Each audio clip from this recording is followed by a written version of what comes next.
Varicose veins తో బాధపడుతున్నారా? భారతదేశంలోనే బెస్ట్ ట్రీట్మెంట్ అందించే ఏకైక హాస్పిటల్ ఏవిస్. నమస్కారం అలగిరి రవీంద్రనాథ్ గారు. నమస్తే అండి సిరి గారు. సార్, ప్రేమించిన వ్యక్తి అమ్మాయినా అబ్బాయినా మోసం చేస్తే చట్ట ప్రకారంగా వెళ్ళాలి అనుకున్నప్పుడు లీగల్ ప్రొసీజర్ ఏ విధంగా ఉంటుంది? దానికి సంబంధించిన డీటెయిల్స్ ఏంటి సార్? 100% డెఫినెట్ గా ప్రేమించి పెళ్లి చేసుకుంటానని చెప్పి వాగ్దానం చేసి పెళ్లి చేసుకోకపోయినా, పెళ్లి చేసుకుంటానంటే హామీ ఇస్తూ ఆమెని సహజీవనం చేసిన, ఆమెని ప్రెగ్నెంట్ చేసిన, లేకపోతే ఆమెతో సహచర్యం చేసి తరువాత ఆమెను మోసం చేసిన, దీనికి న్యాయపరంగా రకరకాల చట్టాలు సెక్షన్స్ ఉన్నాయి. వాటి మీద అతను వేసి అతను కానీ ఆమె కావచ్చు, అంటే అబ్బాయి అమ్మాయికైనా అమ్మాయి అబ్బాయికైనా. నాట్ ఓన్లీ ఇక్కడ న్యాయపరంగా ఏంటి అమ్మాయికి అని చెప్పి ప్రత్యేకమైన చట్టాలు, అబ్బాయిలు కాబట్టి ఎక్కువ ఉంటాయని చెప్పి, లేకపోతే అమ్మాయిలకు ఎక్కువ ఉంటాయి అబ్బాయిలు తక్కువ ఉంటా లేదు. ఇందులో ఎక్కడ లింగ భేదం ఎక్కడ లేదు, మనకి ఇక్కడ జెండర్ ప్రాబ్లం ఎక్కడ లేదు దీనికి సంబంధించి. సో చీటింగ్ చేసే విధంగా వస్తుంది కాబట్టి నమ్మక ద్రోహం, అంటే చేస్తాను అని చెప్పి ఆమెని మాయ మాటలు చెప్పి ఆమెను లోబర్చుకొని తన వశం చేసుకొని ఆ రకంగా పెళ్లి చేసుకుంటానని ఒక వాగ్దానం చేస్తూ దాట వేసుకుంటూ వెళ్తూ ఉండి మెల్లమెల్లగా ఆమెని రకరకాల వస్తువులు, అంటే చాలా మంది ముఖ్యంగా యువకులు నేను చెప్తున్నాను, కాస్త ఇన్ఫాచ్యుయేషన్ అట్రాక్షన్ ఉండేటప్పుడు ఏం చేస్తారంటే ఈ అబ్బాయిలు అమ్మాయిల్ని కాస్త లోబర్చుకొని వశపరుచుకొని నువ్వు అద్భుతంగా ఉన్నావు, నువ్వు చాలా అందంగా ఉన్నావు, నీ ఎంత అపురూప సౌందర్య ఎక్కడ ఉండరు, నువ్వు చాలా మంచి గుణాలు ఉన్నాయి, నీలో చాలా మంచి మనసు ఉందని చెప్పి అమ్మాయిల్ని కాస్త మంచి మాటలని చెప్పి వలలో వేసుకొని తన అవసరం తీరాక ఆమెని కాస్త దూరంగా పెడుతూ ఉంటారు. అంటే ఫోన్స్ లిఫ్ట్ చేయకపోవడం, ఆమె మెసేజ్కి లిఫ్ట్ కాంటాక్ట్లో రాకపోవడం, తను ఎక్కడున్నాడో తన యొక్క విశేషాలు, అంటే తన ఫ్యామిలీ డీటెయిల్స్ కానీ తను ఏ ఊర్లో ఉంటాడు. ముఖ్యంగా ఈ హైదరాబాద్లో నగరాల్లో ఏమైపోయారంటే రకరకాల ఊర్లోంచి వచ్చి ఇక్కడ ఉంటారు. ఉండేటప్పుడు తను లేనిపోయిన అబద్ధాలు చెప్తూ ఆమెను ప్రలోభ పెట్టి ఆమెను మోసం చేయడం.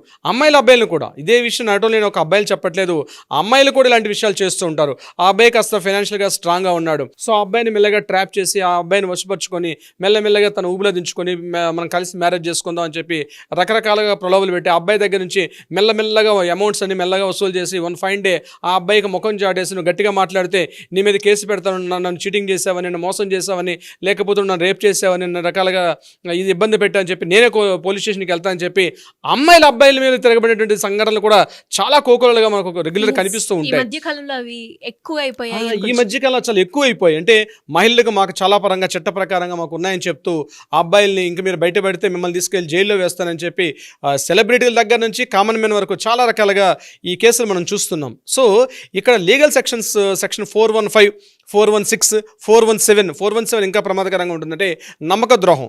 అదేవిధంగా 420 కేసు చీటింగ్ కేసు కిందకు వస్తుంది. ఇక్కడ కూడా చీటింగ్ కేసు అప్లికబుల్ అవుతుంది. ఇది కాకుండా 493 ఒక కేసు ఒకటి ఉంటుంది. 493 కేసు వేసుకున్నట్లయితే అది ఎంత ప్రమాదకరం అంటే మోసం చేస్తూ ఆమెని ప్రలోభ పెడుతూ వంచింపజేస్తూ ఆమెని రకరకాలుగా ఆమెని కానీ అతడు కానీ ఇద్దరికి, నాట్ ఓన్లీ ఇక్కడ ఆమెను వాడుతున్నాను కాదు ఇద్దరికి కూడా వర్తిస్తుంది. 493 ఒకటి, అలాగే 506 వీటన్నిటికన్నా మించిన 375 అంటే 376 ఈ రెండు సెక్షన్స్ ఆమెను పెళ్లి చేసుకుంటానని చెప్తూ ప్రలోభ పెట్టి సహచర్యంగా ఆమెను దగ్గరగా ఉంటూ ఆమెని రేప్ చేసే కిందకు వస్తుంది. 375, 376 అంది ఆమెని లోబర్చుకొని చేస్తున్న సంఘటనలు. అంటే ఇదేంటండి లోబర్చుకోవడం అంటే ఇక్కడ స్త్రీల కింద లేదు, ఇద్దరు కూడా వర్తిస్తుంది దీనికి సంబంధించి. అంటే ఇటీవల కాలంలో దగ్గర అవడం, ఒక సాన్నిధ్యాన్ని పెంచుకోవడం, ఆ సాన్నిధ్యం పేరుతోటి అమ్మాయిలు అబ్బాయిల దగ్గర అవడం, అబ్బాయిలు మెల్లగా ట్రాప్ చేసుకుంటూ అబ్బాయిలకి వెళ్ళి మళ్ళీ గట్టిగా మాట్లాడితే నీ వీడియోస్ ఉన్నాయి, నీ ఇమేజెస్ ఉన్నాయి, నీ ఫొటోస్ ఉన్నాయి కాబట్టి బయట పెడతానని బెదిరింపు చేసి ఆ అమ్మాయి కొన్నాళ్ళకి వేరే దోటకి వెళ్ళిపోతే ఆర్థికంగా ఎంతో కుమిలిపోయి సూసైడ్ చేసుకున్న సంఘటనలు కూడా అనేక చూస్తూ ఉన్నాం మనం. అదేవిధంగా అట్ ద సేమ్ టైం అమ్మాయిలు కూడా అదేవిధంగా ప్రవర్తిస్తుంటారు. ఈ ప్రేమ అనే పేరుతోటి కాలేజీల్లో, ముఖ్యంగా ఇంజనీరింగ్ కాలేజీలో, మెడికల్ కాలేజీలో ప్రేమ అనే పేరుతోటి దగ్గరయ్యి ఆ తర్వాత మెల్లమెల్లగా వశమైపోయి ఆమెని శారీరకంగా కూడా ఇద్దరు బాగా దగ్గరైన తర్వాత ఫైన్ డే ఈమె దగ్గర ఇంకేమీ లేదు, ఇంకా ఈమె దగ్గర నుంచి నేను ఇంకా ఆర్థికంగా ఎటువంటి బెనిఫిట్స్ లేవనుకునేటప్పుడు ఆమెను దూరంగా పెట్టే సంఘటనలు కూడా మనం చూస్తుంటాం. కొన్ని సందర్భాల్లో ఆమె దగ్గర నుంచి కొంత మొత్తంలో అమౌంట్ తీసుకుంటారు. నీకు మనం ఎలాగో పెళ్లి చేసుకుంటాం కాబట్టి అగో ఆ స్థలాన్ని కొందాం, ఈ ఫ్లాట్ కొందాం, లేకపోతే కారు కొందాం, ఈ బైక్ కొందాం అని చెప్తూ ఆమెని కాస్త ఇబ్బంది, అంటే ఆమెని కాస్త ఆ యొక్క అంటే మోసగించడం, అంటే చీటింగ్ చేయడం, ఆమెని ప్రలోభ పెట్టడం, ఆమెని మిస్గైడ్ చేయడం, అని మిస్లీడ్ చేయడం, ఇటువంటివన్నీ చేస్తూ ఆ అమ్మాయి దగ్గర నుంచి కొద్ది మొత్తంలో అమౌంట్లు తీసుకున్న దానికి సంబంధించిన ఆధారాలు ఉన్నప్పుడు కూడా అవి మనం కోర్టులో కూడా సెక్షన్ 415, 416 ఇప్పుడు నేను చెప్పిన సెక్షన్స్ దుర్గా వేయచ్చు. అదేవిధంగా అమ్మాయిలు కూడా చేస్తూ ఉంటారు. అమ్మాయిలు కూడా ఇదే సంఘటన అమ్మాయిల వైపు రివర్స్ సంఘటనలు కూడా ఉంటాయి. అటువంటి సందర్భాల్లో కూడా ఉంటాయి. పెళ్లి చేసుకుంటానని చెప్తూ పెళ్లి చేసుకోకుండా హోల్డ్ చేయడం. సహజీవనంలో ఇది పరాకాష్ఠ ఎలాగ ఉంటాయంటే 2 గదుల్లో పెళ్లి చేసేసుకుంటారు. అంటే దండలు మార్చేసుకోవడం, లేదా అక్కడికక్కడ చేపేసి మన ఇద్దరం కలిసి పెళ్లి చేసేసుకున్నాం, 1 ఫైన్ డే పెద్దలకి చెప్దాం కాబట్టి మన పెళ్లి అయిపోయింది, so you are my wife, నా అంతరాత్మ తెలుసు, సూర్యచంద్రుల సాక్షిగా సినిమా డైలాగులు కొడతారు, అగ్ని సాక్షిగా చేసేసుకున్నాం కాబట్టి ఇక మన ఇద్దరం కలిసి ఉన్నాం అని చెప్పి లివ్ ఇన్ రిలేషన్స్లో ఆమెను మెయింటైన్ చేసుకుంటూ బయట తన ఫ్రెండ్ సర్కిల్ అందరూ కూడా, అంటే తన చుట్టుపక్కల ఫ్రెండ్స్ అందరూ కూడా మేమిద్దరం కపుల్స్ మ్యారీడ్ అని చెప్తూ వాళ్ళిద్దరి మధ్య కూడా అఫీషియల్ మ్యారేజ్ అన్నది లేకుండా ఆమెని లోబర్చుకుంటాడు, మ్యారేజ్ చేసుకుంటారు. 2 గదుల మధ్య అంటే 4 గోడల మధ్య పెళ్లి చేసుకుని తమ దగ్గరగా ఉన్న ఫ్రెండ్స్ అందరూ కూడా మేము ఇద్దరం పెళ్లి చేసుకున్నాం, బట్ జాబ్ వచ్చిన తర్వాత కానీ లేకపోతే నేను యూఎస్ఏ వెళ్ళిన తర్వాత కానీ చెప్తూ ఆ అమ్మాయిని లోబర్చుకుంటారు. ఇద్దరు కలిసి ఒకే ఇంట్లో ఉంటారు, లివ్ ఇన్ రిలేషన్షిప్ మెయింటైన్ చేస్తారు, సొసైటీ అందరికీ భార్యాభర్తలుగా చాలామంది అవుతారు. కానీ ఇతడు ఏం చేస్తాడంటే, ఇతడు కావచ్చు ఈమె కావచ్చు, ఏం చేస్తారంటే ఎక్కడ కూడా ఎవిడెన్సెస్ లేకుండా, అంటే నలుగురు పెద్ద మనుషుల దగ్గర కానీ లేకపోతే ఒక రిజిస్ట్రేషన్ ఆఫీస్కి వెళ్ళి మ్యారేజ్ చేసుకునే సందర్భాలు లేకుండా అతడు ఆమెని, ఆమె అతన్ని కూడా ఒకరినొకరు మోసగించుకుంటూ పెళ్లి అనేటువంటి ఒక వ్యామోహం, ఒక ముసుగు వేసుకొని సమాజానికి ప్రపంచానికి పెళ్లి చేసుకున్నాం నమ్మిస్తూ ఆమెను పూర్తిగా లోబర్చుకున్న సంఘటన సెక్షన్ 493 కిందకు వస్తుంది. ఇది చాలా ప్రమాదకరం.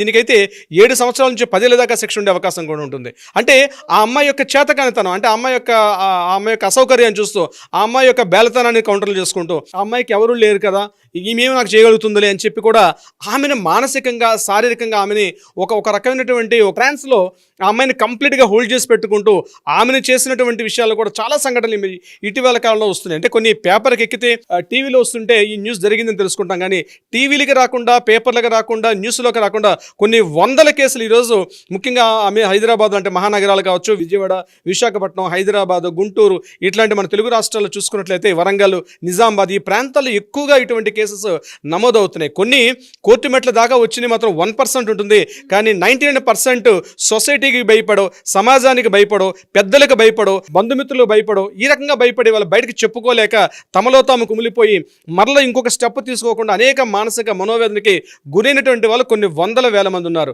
మా దాకా మేము కౌన్సిలింగ్ చేసేటప్పుడు కొంతమంది మాకు వచ్చి మాట్లాడుతుంటారు, సార్ ఇట్లా జరిగింది, సరే వీడియో ముందుకు వచ్చి మాట్లాడతారు, మా కేసు వేద్దామంటే వద్దు సార్, మా పేరెంట్స్ ఒప్పుకోరు, మా బాబాయ్ ఒప్పుకోరు, లేకపోతే మా పేరెంట్స్ తెలిసి ఇబ్బంది, లేకపోతే నా మ్యారేజ్ ఇట్లా ఇబ్బంది అవుతుంది, నా కెరీర్ గ్రోత్కి ఇబ్బంది పడుతుందని చెప్పి చాలామంది అమ్మాయిలు చాలా రకాలుగా దారుణంగా ఇబ్బంది పడిన సంఘటనలు మనం చూస్తున్నాం. అదే కాకుండా అబ్బాయిలు కూడా ఇదే సంఘటన, ఆ ఒక అమ్మాయి మోసం చేసిన తర్వాత బయటికి చెప్పుకుంటే సిగ్గుచేటు, ఒక అమ్మాయి నన్ను మోసం చేసేసింది, ఒక అమ్మాయి చేతుట్లో నేను మోసగించబడ్డానన్నటువంటి ఈ పరిస్థితి బయటికి చెప్పుకోలేక తమలో తాము నామోషిగా ఫీల్ అయ్యి కుమిలిపోయి బయటకు చెప్పుకోలేక కొన్ని వందల వేల మంది అభాగ్యులు ఈరోజు మనకి జంటనగర్, మన హైదరాబాద్, అదేవిధంగా నేను చెప్పినట్టు 2 రాష్ట్రాల్లో కూడా అనేక కేసులు ఉన్నాయి. అయితే మనకి కోర్టు దాకా, న్యాయం దాకా వచ్చే కేసులు కానీ ఈ వేదిక ద్వారా నేను చెప్పేది అంటే ప్రధానంగా వాళ్ళకి చట్టపరంగా వాళ్ళకి పరిష్కారం ఉంది.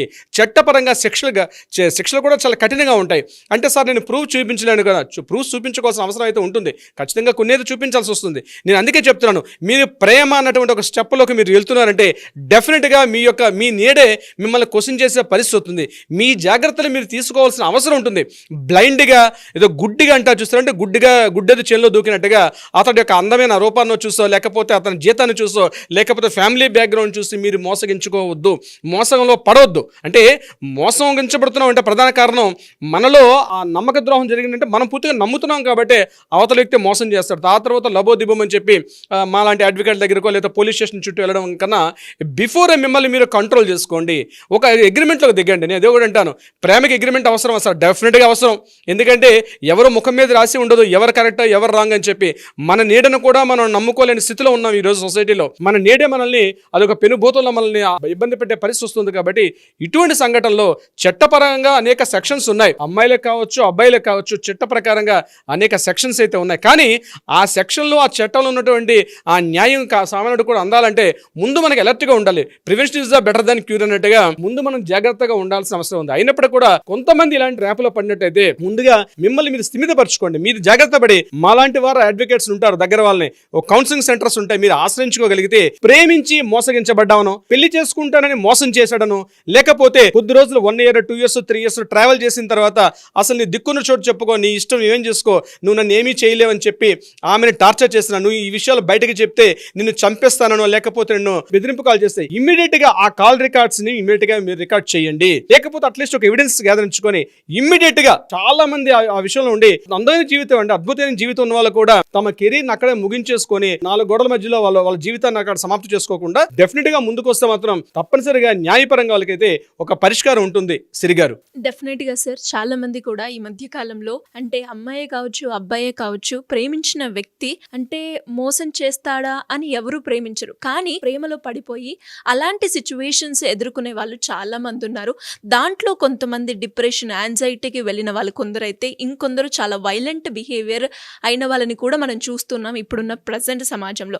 అలా కాకుండా ఎవరైనా కూడా ఇలా నేను మోసపోయాను, అమ్మాయి అయినా లేదు అంటే అబ్బాయి అయినా నన్ను ప్రేమించాడు ఇప్పుడు పెళ్లి చేసుకోమంటే నేను చేసుకోను అని చెప్తున్న వాళ్ళు ఎవరైనా కూడా లీగల్ పరంగా నేను వెళ్ళాలి అనుకున్నప్పుడు వాళ్ళకి మీ గైడెన్స్ కావాలి అంటే ఏ రకంగా వాళ్ళకు అందే అవకాశం ఉందంటారు సార్? తప్పనిసరిగా సరే, కింద స్క్రోల్ అవుతున్న నెంబర్ని ఇమ్మీడియట్ గా వాళ్ళ చేతిలో ఉన్న ఫోన్ తీసుకొని, ఇమ్మీడియట్ గా మీ చేతిలో ఉన్న ఫోన్ తీసుకొని తక్షణమే అట్లీస్ట్ వాట్సాప్ కాల్ కానీ లేకపోతే డైరెక్ట్ కాల్ కానీ చేయగలిగితే మన లీగల్ టీం ఎప్పుడు కూడా అందుబాటులో ఉంటారు. ఇమ్మీడియట్ గా కాంటాక్ట్ చేయండి, వారికి కావాల్సిన సలహా సంప్రదింపులు అందజేసే ప్రయత్నం చేస్తారు. అది కాకుండా న్యాయపరంగా ఏదైనా పరిష్కారం కావాలంటే కూడా తక్షణమే అందజేసే ప్రయత్నంలో ఉంటారు మన లీగల్ టీం ఎప్పుడు కూడా. సిరి గారు, thank you sir, thank you so much. Thank you so much అండి సిరి గారు.